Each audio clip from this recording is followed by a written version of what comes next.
Good morning students. आज की phrasal verb है पुट ऑफ। इसका मतलब होता है डिले करना, to delay any work. For example, we have to put off today's meeting because of bad weather. Bad weather के कारण आज हमको हमारी मीटिंग को क्या करना होगा, पुट ऑफ, मतलब कि हमें डिले करना होगा या हमें पोस्टपोन करना होगा। नेक्स्ट हमारी जो फ्रेजल वर्ब है वो है पुट ऑन। पुट ऑन का मतलब होता है किसी भी चीज़ को पहनना। For example, it's a very cold weather outside, so don't forget to wear jacket या don't forget to wear sweater. Right, तो ये दोनों वर्ब आपको समझ में आ गई होंगी। So practice them in your spoken English. देखिए, आपकी स्पोकन इंग्लिश तभी सुधरेगी जब आप प्रैक्टिस करना शुरू कर देंगे। Because to learn a language is to speak it. If you want to improve your English, you start speaking small sentences within your groups. आप अपने फ्रेंड सर्कल का एक 4 या 5 बच्चों का ग्रुप बनाइए और वहाँ पर आप छोटे छोटे सेंटेंसेस की प्रैक्टिस कीजिए। Like, what is your name, where do you live, come here, go there, put on your shirt, put on your uniform. Okay, in this way you will learn how to make use of these phrases, these phrasal verbs, use of idioms that will make your English perfect. So if you want to make your spoken English perfect, do the practice daily, at least for 10 to 15 minutes. Read one paragraph daily. Read the same paragraph for at least 15 days, and in that paragraph you will come to know many difficult words.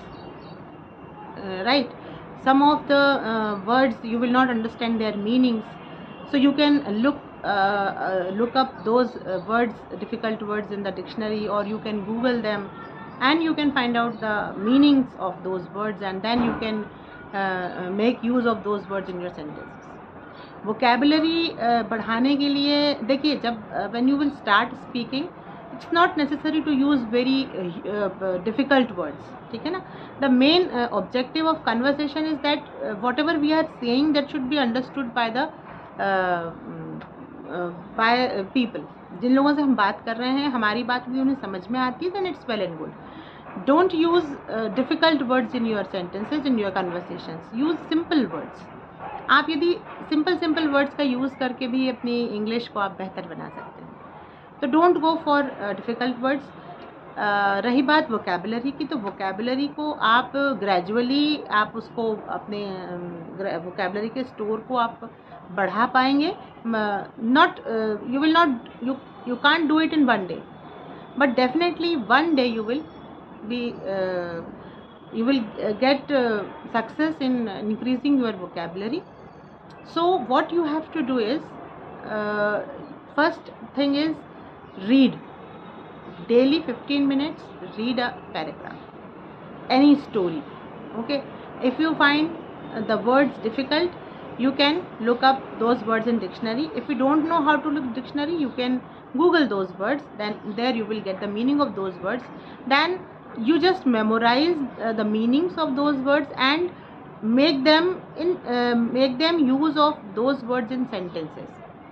एक बार यदि नए शब्द को आपने sentence में use कर लिया, आप उसे कभी नहीं भूलोगे। तो बेस्ट मेथड इज़, मैंने भी ऐसे ही सीखा है कि जब भी आपको कोई एक वर्ड मिलता है, try to use that word again and again in different sentences, and daily speak.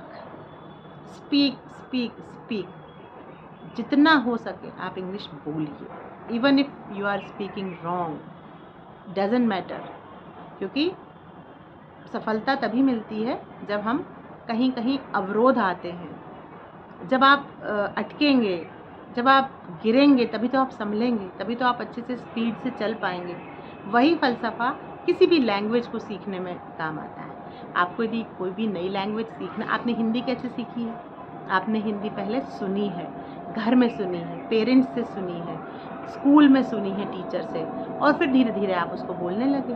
ठीक है ना? हिंदी में कोई आप बहुत क्लिष्ट हिंदी तो नहीं बोलते हैं, आप ऐसी हिंदी बोलते हैं जो दूसरों को समझ में आ जाए।